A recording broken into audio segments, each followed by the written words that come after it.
Bagian ketiga, orang-orang yang boleh untuk tidak berpuasa. Pertama adalah anak kecil. Maksudnya anak-anak yang belum baligh. Sedangkan kategori baligh ada 3 tanda, yaitu pertama, keluar air mani bagi laki-laki dan perempuan pada usia 9 tahun Hijriah. Kedua, keluar darah haid usia 9 tahun Hijriah bagi anak perempuan. Ketiga, jika tidak keluar air mani dan tidak haid, maka ditunggu hingga usia 15 tahun. Dan jika sudah genap 15 tahun, maka ia telah baligh dengan usia, yaitu usia 15 tahun. Kedua, orang yang boleh tak berpuasa adalah orang gila. Orang gila tidak wajib berpuasa, bahkan seandainya berpuasa, maka puasanya pun tidak sah. Namun dalam hal ini, ulama membagi 2 macam orang gila. Pertama, orang gila yang disengaja. Jika berpuasa, maka puasanya tidak sah dan wajib mengqadha. Sebab sebenarnya ia wajib berpuasa. Kemudian ia telah dengan sengaja membuat dirinya gila, maka karena kesengajaan inilah wajib mengqadha puasanya setelah sehat akalnya. Kedua, orang gila yang tidak disengaja. Orang gila yang tidak disengaja tidak wajib berpuasa. Bahkan seandainya berpuasa, maka puasanya tidak sah. Dan jika sudah sembuh, dia tidak berkewajiban mengqadha karena gilanya bukan disengaja. Ketiga, orang yang diperbolehkan tidak berpuasa adalah orang sakit. Orang sakit boleh meninggalkan puasa, akan tetapi di sini ada ketentuan bagi orang sakit tersebut, yaitu sakit parah yang memberatkan untuk berpuasa, yang berakibat semakin parahnya penyakit atau lambat kesembuhannya.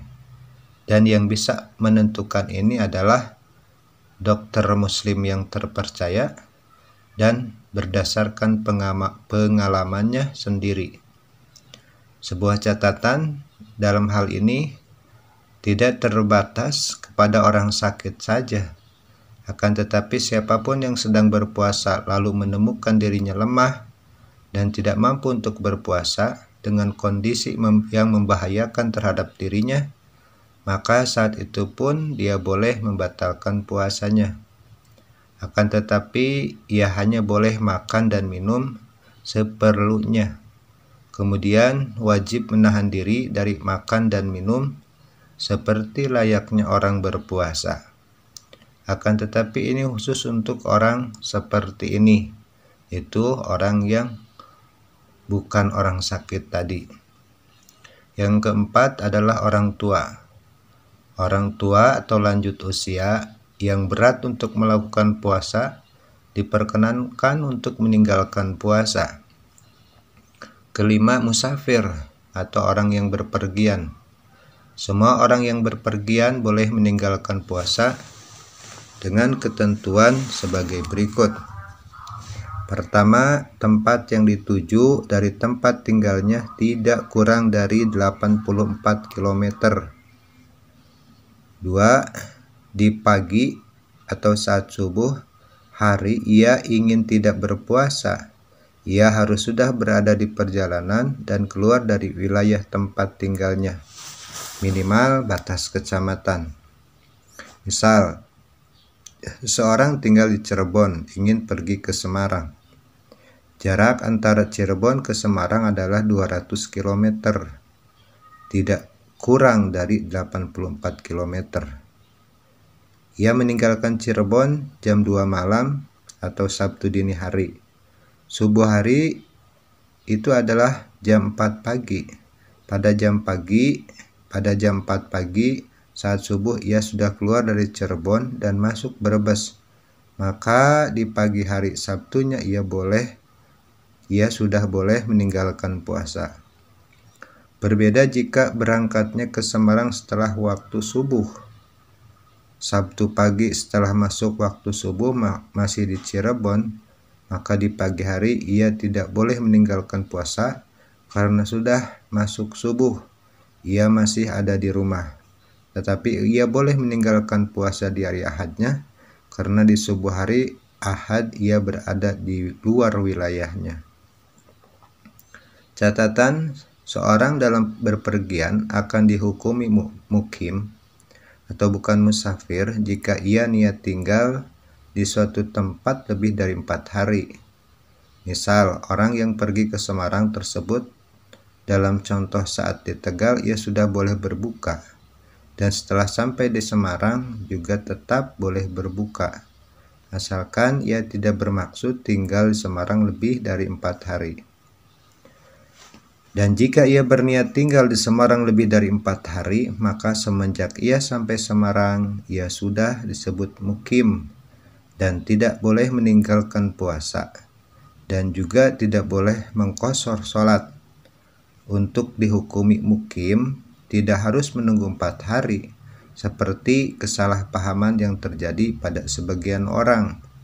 Akan tetapi, kapan ia tiba tempat tujuan yang ia niat, akan tinggal lebih dari 4 hari, ia sudah disebut mukim. Keenam adalah orang hamil. Orang hamil yang khawatir akan kondisinya, baik kondisi dirinya atau kondisi janinnya. Ketujuh, yang boleh tak berpuasa adalah perempuan yang menyusui. Orang menyusui yang khawatir akan kondisi pada dirinya atau kondisi bayi yang masih di bawah umur 2 tahun Hijriah.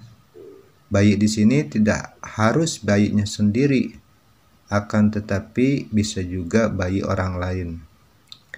8. Haid. Wanita yang sedang haid tidak wajib berpuasa.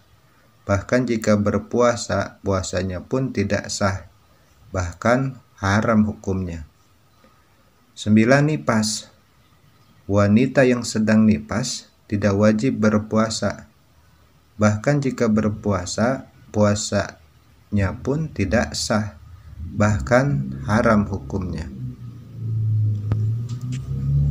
Bagian keempat adalah orang yang wajib mengqadha atau membayar fidyah dari orang yang boleh meninggalkan puasa. Pertama, anak kecil. Anak kecil jika sudah baligh, maka ia tidak wajib mengqadha dan tidak wajib membayar fidyah atas puasa yang ditinggalkannya. Kedua, orang gila. Jenis pertama adalah gila yang disengaja. Ia wajib mengqadha saja dan tidak wajib membayar fidyah dari puasa yang tertinggal. Jenis kedua adalah gila yang tidak disengaja, tidak wajib mengqadha dan tidak wajib membayar fidyah. Yang ketiga adalah orang sakit. Jenis pertama adalah sakit yang masih ada harapan sembuh, maka baginya wajib mengqadha jika ia sembuh dan tidak wajib membayar fidyah. Sedangkan yang sakit menurut keterangan dokter sudah tidak ada harapan sembuh, maka ia tidak wajib mengqadha, akan tetapi hanya wajib membayar fidyah setiap hari yang ia tinggalkan dari puasanya dengan makanan seperti beras sebanyak 1 mud, kurang lebih 6,7 ons, yang diberikan kepada fakir miskin. 4. Orang tua. Orang tua disamakan dengan orang sakit yang tidak diharapkan kesembuhannya, karena orang tua tidak akan kembali muda, maka baginya tidak wajib mengqadha dan hanya wajib membayar fidyah 1 mud yang diberikan kepada fakir miskin. 5. Orang yang ada di perjalanan. Orang yang berpergian hanya wajib mengqadha saja dan tidak wajib membayar fidyah. Keenam dan ketujuh adalah wanita hamil dan wanita yang menyusui. Wanita hamil dan menyusui itu dikategorikan 3 macam. Pertama, wajib mengkodok saja jika dia khawatir akan dirinya sendiri. Kedua, wajib mengkodok saja jika dia khawatir akan dirinya sendiri sekaligus khawatir keadaan anaknya. Dan yang ketiga adalah wajib mengkodok dan membayar fidyah jika dia khawatir akan keselamatan bayinya dan tidak khawatir akan keselamatan dirinya sendiri. 8. Wanita haid. Wanita haid jika ia tak berpuasa hanya wajib membayar qodok puasanya dan tidak wajib membayar fidyah. Kemudian yang ke-9 adalah wanita yang nifas. Dia wajib mengqodok puasa yang ia tinggalkan dan tidak wajib membayar fidyah. Dari keterangan di atas bisa disimpulkan bahwa selain orang yang boleh meninggalkan puasa, maka mereka adalah orang-orang yang juga diwajibkan untuk berpuasa. Bagian yang keempat dari buku praktis puasa adalah tentang niat di dalam puasa. Yang wajib dihadirkan di dalam niat adalah pertama untuk puasa wajib. Dia bermaksud berpuasa, meyakini keparduannya bahwa puasa yang akan dia lakukan adalah hukumnya wajib. Kemudian menentukan jenis puasanya. Ini semua cukup dilintaskan di dalam hati saja, dan jika diucapkan dengan lidahnya, asal hatinya tetap ingat akan niat tersebut, maka puasanya juga sah. Bahkan sebagian ulama menganjurkan untuk diucapkan dengan lidahnya, dengan bahasa apapun, untuk membantu hati mengingat niat tersebut. Adapun niat puasa di bulan Ramadan adalah nawaitu sauma ramadhana fardhon. Itu yang minimalnya. Artinya aku berniat puasa atau aku bermaksud puasa fardu di bulan Ramadan. Yang kedua lah untuk puasa sunnah. Sunnah rawatib atau puasa sunnah yang sudah ditentukan waktunya, seperti puasa 6 Syawal atau puasa Senin dan Kamis. Maka cara berniatnya adalah pertama bermaksud berpuasa, kedua menyebut puasa yang akan dilakukannya. Contoh, aku niat puasa di hari Kamis, nawaitu sauma yaumal khamisi. Puasa sunnah mutlaqoh atau puasa sunnah di selain hari-hari yang telah ditentukan, maka niatnya adalah cukup dengan aku niat puasa, atau dalam bahasa Arabnya nawaitu sauma. Sebuah catatan, di dalam berniat tidak harus menggunakan bahasa Arab, akan tetapi dengan bahasa apapun niatnya, maka puasanya tetap sah. Waktu niat di dalam puasa maka ada 2 macam. Pertama untuk puasa fardu atau puasa wajib, maka niatnya harus dilakukan sebelum terbit fajar shadiq atau fajar yang sesungguhnya. Dalam kata lain, sebelum masuk waktu subuh. Semua niat dalam ibadah adalah dilakukan di awal memulai pekerjaan ibadahnya, kecuali untuk puasa yang cara niatnya adalah bisa di malam hari, jauh-jauh sebelum fajar shadiq. Untuk puasa sunnah, tidak diharuskan niat pada malam harinya, akan tetapi boleh berniat di pagi hari dengan 2 syarat. Pertama, belum tergelincir matahari. Kedua, belum melakukan sesuatu yang membatalkan puasa tersebut di atas seperti makan atau minum. Sekilas perbedaan pandangan ulama dalam niat. Pertama, dalam mazhab Syafi'i, 1 kali niat untuk 1 kali puasa. Artinya niat puasa harus dilakukan setiap malam. Sedangkan menurut mazhab Maliki boleh menggabungkan niat di awal puasa selama 1 bulan penuh dengan syarat dalam sebulan itu tidak terputus dengan batalnya puasa. Jika sempat terputus dengan tidak berpuasa, maka ia harus memulai dengan niat yang baru lagi, seperti terputusnya karena haid. Dalam mazhab Abu Hanifah, tidak ada perbedaan dalam puasa wajib atau sunnah, bahwa menginapkan niat di malam hari tidak wajib menurut Abu Hanifah.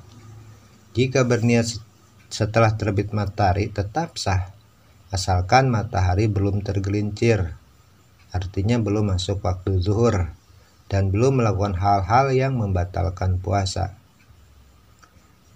Puasa qadha bagi yang punya hutang puasa, maka cara mengqadhanya adalah dengan melakukan puasa di hari-hari yang diperkenankan puasa di sepanjang 1 tahun setelah Ramadan, yaitu selain hari raya Idul Fitri, Idul Adha, dan hari Tasyrik. Maka cara niat puasa qadha sama dengan cara niat puasa di bulan Ramadan.